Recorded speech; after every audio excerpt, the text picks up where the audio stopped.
Good morning, good afternoon, and good evening. This is Pamela, and you are watching Pam Entertainment TV, where we review movies, television series, and incidents in pop culture to see how those incidents affect our daily lives. Listen,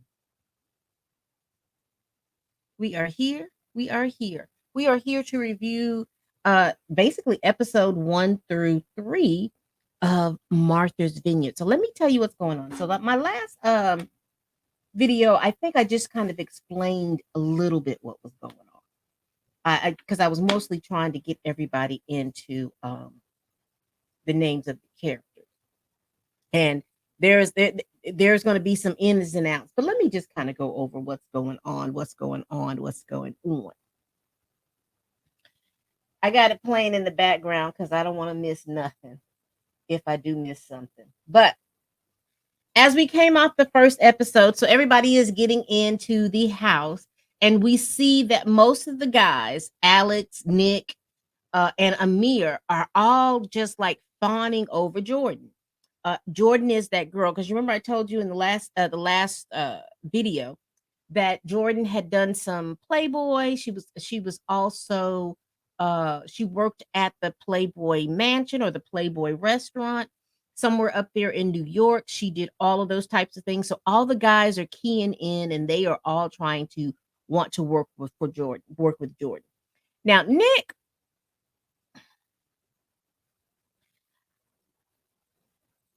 I'm a little unsure about Nick, and I hope I'm saying this. Alex. Alex is the one I'm a little unsure because he was all about Jordan. Oh, I'm gonna get her and stuff like that, and then he kind of petered out because Amir. One thing I like about Amir is just like I wanna be with her, and I'm gonna be with her, and that's that. So I am going to make my move. I am going to court her. But he's seeing that she is not as responsive as he wants her to be. And we'll learn a little later why she's not as responsive as she wants to be, as she he wants her to be. She doesn't say it outright. Now that's an issue that I have with her. And I will do that on the later episode review. So we see Bree comes in, and you remember Bree comes in with her emotional support animal. Now, I'm all for people having emotional support animals. What I'm not for is that you have not told the host that you're bringing an emotional support animal. Now, I don't know the setup of this house. Did they all chip in to get the house, or are the hosts the one paying for the rental for the 2 weeks? I am not sure. Regardless, because you don't know if, even though that is your emotional support animal, people don't know, you don't know if people are allergic to that animal, and that is a long-haired dog that looks like it has dander. And so a lot of people, some people are allergic to animals like that. And Bree, she wants you to be receptive of her, but she has a low tolerance of being receptive to anybody. But I will say too, they come at Bree wrong too. Now, why do I say that? Because baby, you see, Bree talked to Silas and Jasmine about her mate. What is Simon? And that because I think somewhere something, and this is what's confusing to me, somewhere somehow something about 3 days that like your, I guess your mate can come for 3 days or something like that. It's something to that effect, something about 3 days. I don't know where it came from, but she says that he's got to stay the whole week because of the fact, he's going to be flying in for 13 hours and then he stays 3 days and then have to fly back for 13 hours. He really does need an opportunity to rest. I understand that. She talked it over with the host, and which I was appreciative of, and they were like, "Okay, that's fine. That's okay. That's fine.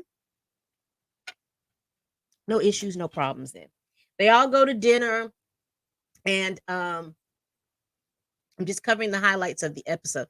They go to of each 3 episodes. They go to dinner, and uh, first of all, Silas and Jasmine act like they the only people in the house, and them walls are very, very, very, very thin. And then there's cameras in the room, y'all. And so they're in there. Silas is blowing Jasmine's back out every night, and everybody hears it. So for a good 30 minutes or so, and that you can't get no sleep because they in there blowing each other's back out. And then they're not quiet about it either. And they're just, oh, they can't be quiet about it for nothing. And I'm sorry. Some people say something to Silas and them about it later on, but I think Silas knows because Silas is one of those people that is I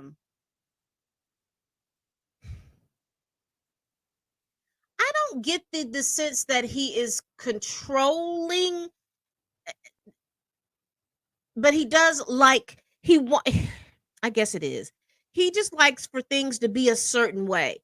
And he will, whether he realizes it or not, he will manipulate those things to be that certain way. He believes that what he thinks is proper, and that if anybody else has anything else going on, he really doesn't want to hear that.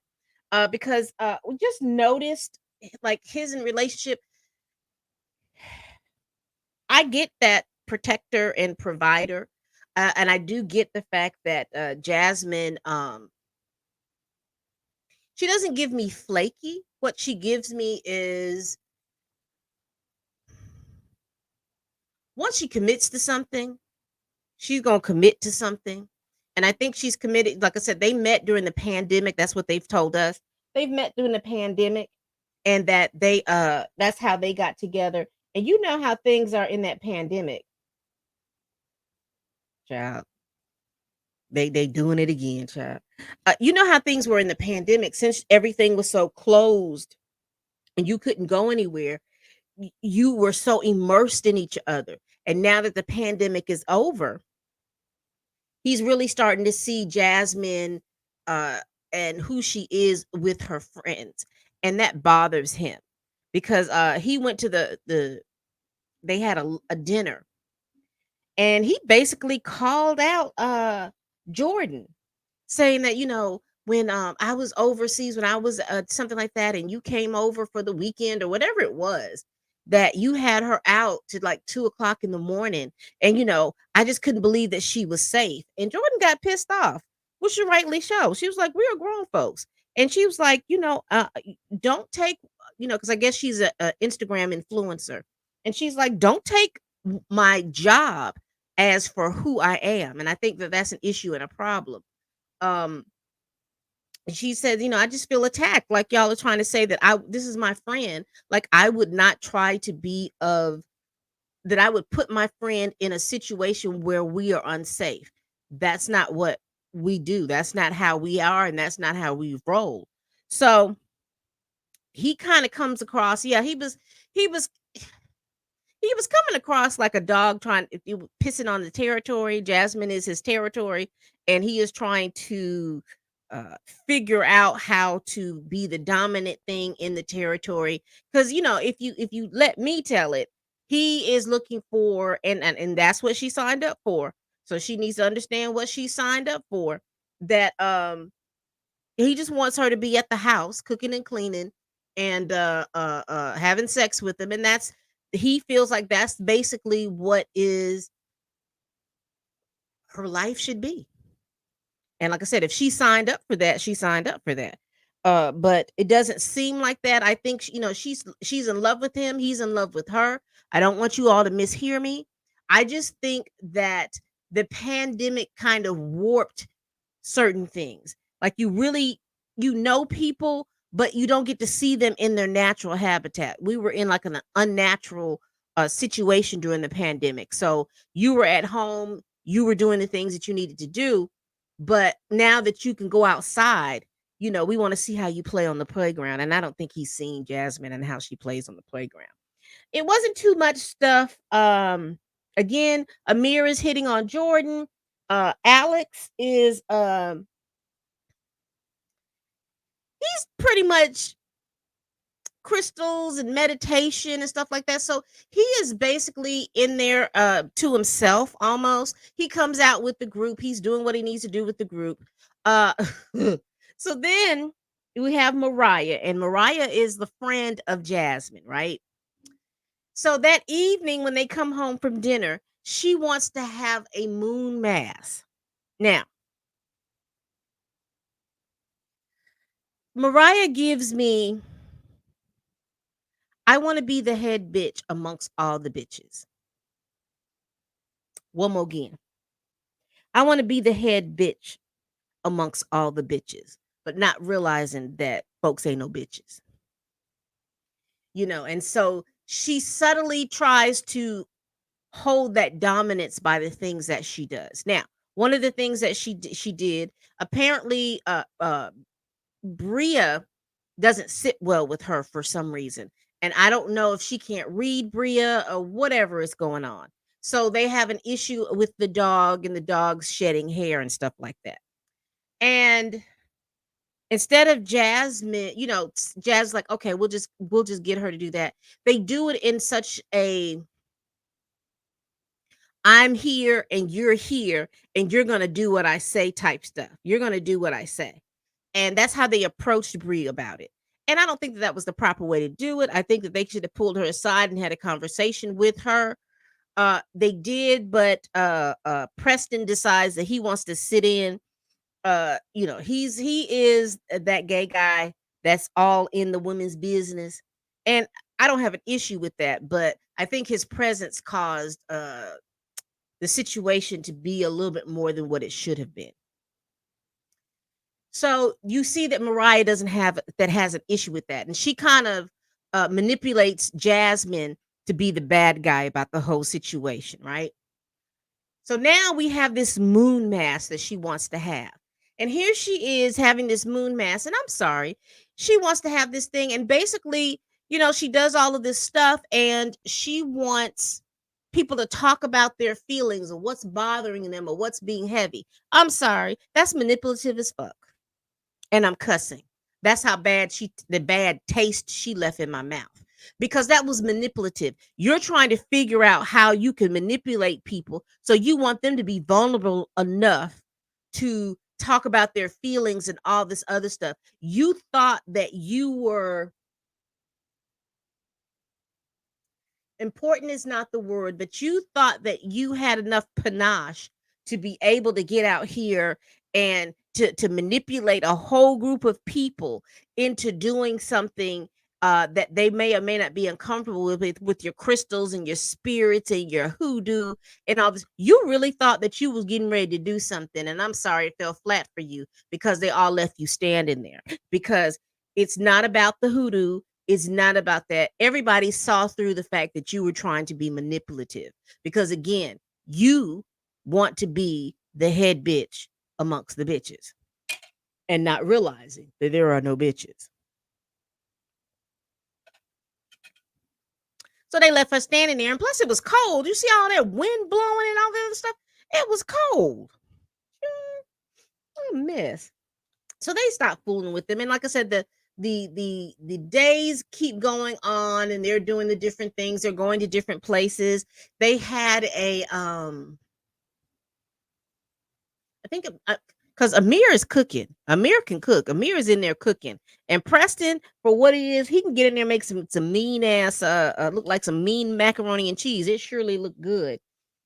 So they're getting ready to go out to dinner, and then they're gonna meet at a club. And then this character Phil is supposed to come. So everybody is waiting because Shanice is waiting for Phil to come. Now Shanice comes on the weekend because she works. She couldn't get off her job like that. So Shanice invited Phil, and Phil knew Shanice and Bria, but he didn't know all the rest of the people there. Now at the beginning of the show, Phil had asked Bria to save him a room, right? Well, Bria didn't put a note or didn't whatever happened. Nick got the room. And so Nick is in the room. So they go out to dinner, and right before they go out, because Mariah is not going, because Mariah is still pissed off that everybody didn't um she didn't get what she wanted out of her moon mass. So she's not going to go to the dinner. She's going to wait, and then she's going to they were going to go to the club. Preston was going, he had a frat meeting. So he had to attend the frat meeting via Zoom. So he wasn't going to leave. He wasn't going to be able to do anything until after that Zoom call. So it was Mariah and Preston still at the house. But prior to them leaving, Mariah confronts Bria about putting the dog clothes in there with the towels. And I mean, she just gets overly pissed off about that to the point where she takes Bria and she nudges her like this. Well, they had to break it up. They had to break it up. They had to break it up. And and Bria's feeling some kind of way. And she's like, "What you put your hands on me for?" And Mariah is all in her face and stuff like that. Like I said, Mariah is one of those women that wants to be the head bitch among bitches, but she's not realizing ain't no bitch there. So you need to sit down. So when they go off to do, Bria's not feeling well because she feels like Jasmine backed Mariah. And Jasmine, because like I said, well, I didn't say, but just to say, Jasmine wasn't there for the whole altercation. So by the time Jasmine got there, they were already heated and they were, trying to push them apart. Now Jordan saw it all. And she's real upset about that. She's real upset about the whole situation because she's like, Mariah is Jasmine's friend and Mariah is cutting up and acting a fool. And she is. Then here comes Phil. Child, when I tell you a grand opening, grand closing, Phil wore out his welcome so quick it made no sense. And his personality is, they were talking about, oh, Phil is gonna bring this big dick energy. Who Phil is gonna do all of this. No, Phil is just a big child. He is a big spoiled child that has always had his way. He's a man child. And so men children are always fun. You can go to the club, you could do all kinds of stuff, but big man child, mm-mm. Because they'll throw temper tantrums in a minute, and they are as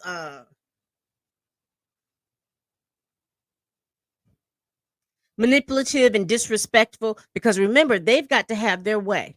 They're the life of the party until they're not the center of attention to the party, and when they're not the center of attention, they will do whatever they need to do to be the center of attention. And honey, that is Phil in a nutshell. So he comes to the party.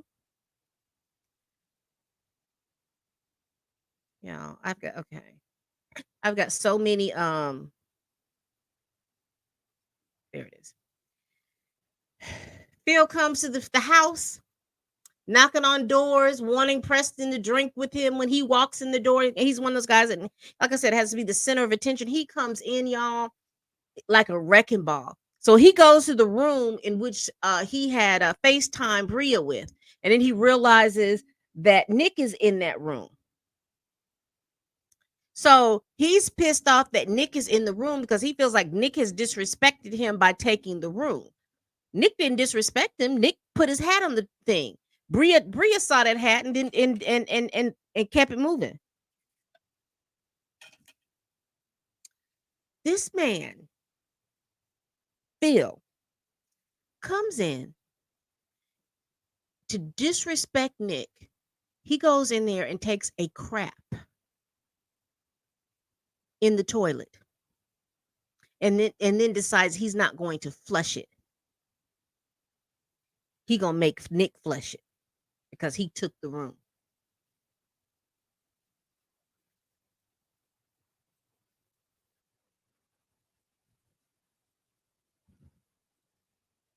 He goes out to the party. So him, Mariah, and Preston go out to the party. He just walks in the door and literally goes in there and takes a dump in the man's toilet. I can't make it up. I cannot make this stuff up. This is exactly what this man does. And him, Mariah, and Preston go out to the club. And when they get out to the club, it looks like a little old lady line dancing club, but doesn't matter. They went in, they had fun. And he comes in and he tells them, well, you took my room and I left you something in your bathroom. Just little stuff like that. And Nick is looking like, what are we talking about? Child, Nick was like, first of all, how you gonna come in here in this Eniche tracksuit? What year is this? 2006?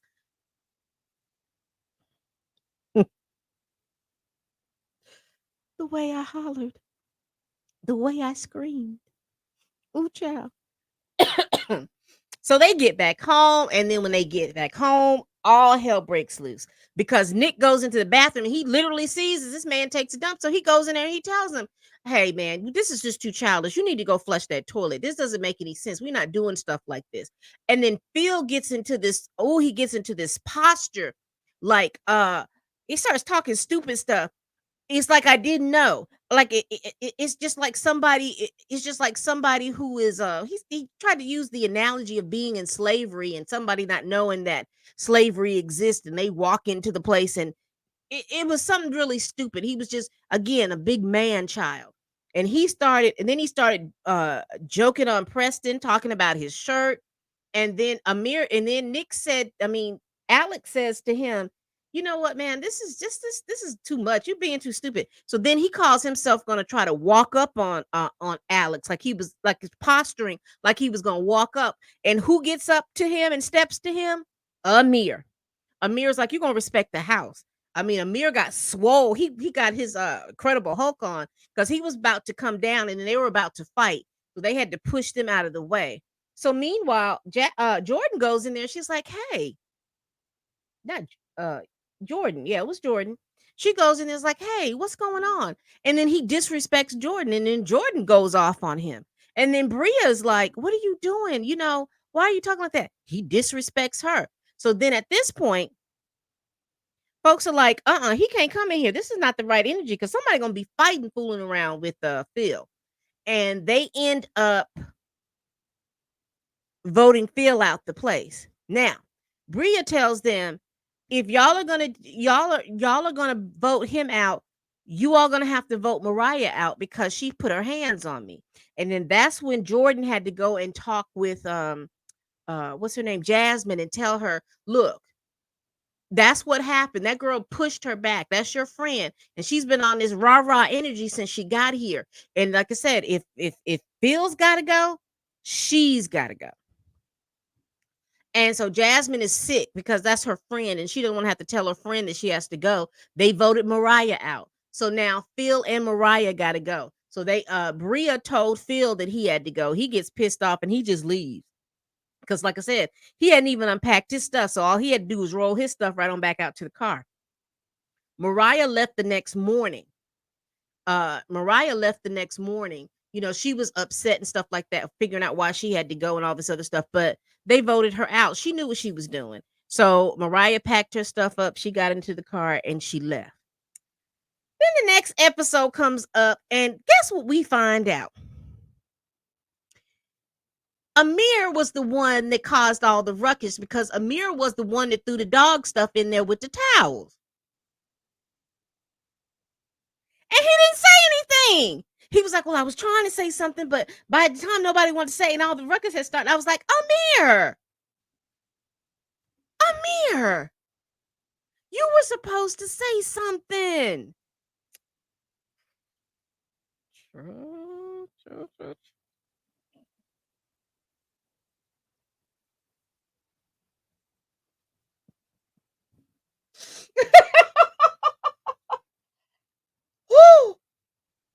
All that, but like I said,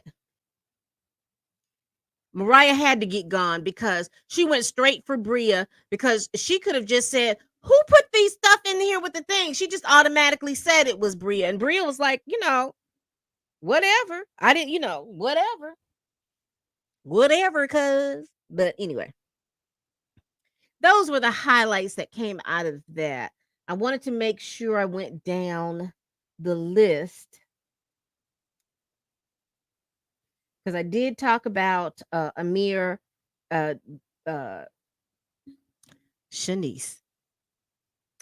That doggone Shanice is something else. Shanice comes in there, she shakes up the world because she's one of those real, really pretty, really bright skinned girls that comes in and she's cute and she's just, she's what everybody wants until they really get to know who she is. And then they're like, "Wait a minute, what?" Child, Shanice, Amir was trying to take him a shower because not everybody has their own ensuite bath. Shanice is in the bathroom and he knocks on the door. Shanice comes out, titties just titty. And Preston don't care because it's him and Preston in the room.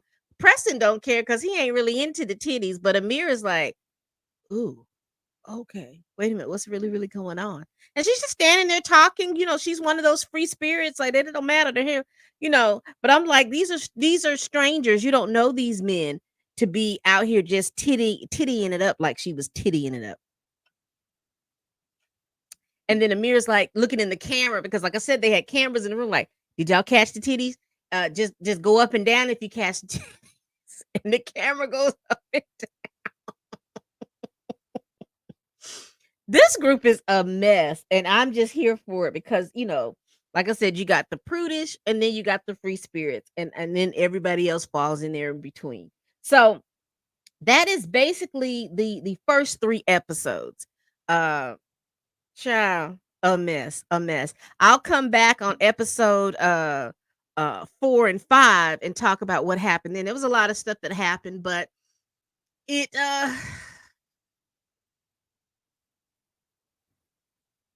it's a lot of stuff that happened. I don't want to talk about each one because I really want y'all to watch this show. Like I said, it is a reality show.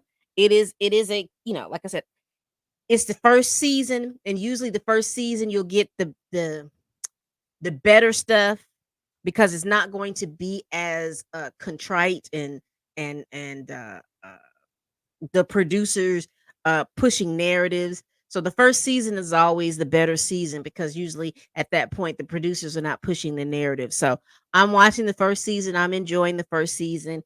Are you all watching? If not, are you gonna go watch it? Peacock is $4.99. You can watch it for 1 month and watch the stuff on Peacock for 1 month. If you're gonna watch Peacock, I would definitely advise y'all to watch Bel Air if you're not already watching Bel Air. Watch this show, and there's a show about Da Vinci something, but I hadn't seen a second season for that yet. But that's a good show to watch, that first season of that too. Like I said, you could probably peruse it for a month, and see what you like. All right. That's all I got on this on this crazy, crazy thing.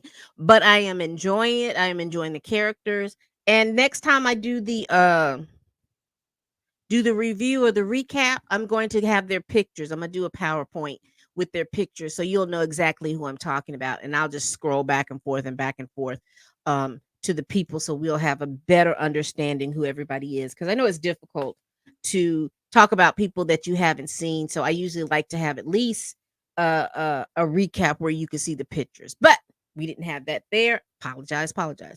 All right. We do this every week. Please like, comment, and subscribe. And help me reach 1,000 subscribers. So share this video if you care. Tell your family, tell your friends, tell your coworkers, even tell that heifer that you can't stand that I'm over here making these videos. And let me see. And it would really, really, really help my engagement if you all will comment down below. Please comment. I want to see who's watching, even if it's no more than, hey Pamela, liked your video, didn't like your video. Hey girl, whatever. Just a comment would be great for me. I really would appreciate it, y'all. Y'all, there's 201 of you all. So, not sure when and where you're watching, but when you do, just hit that like button and then just leave me a comment. You can even just leave me a heart. That'll be nice. All right. As always, people. Bye bye.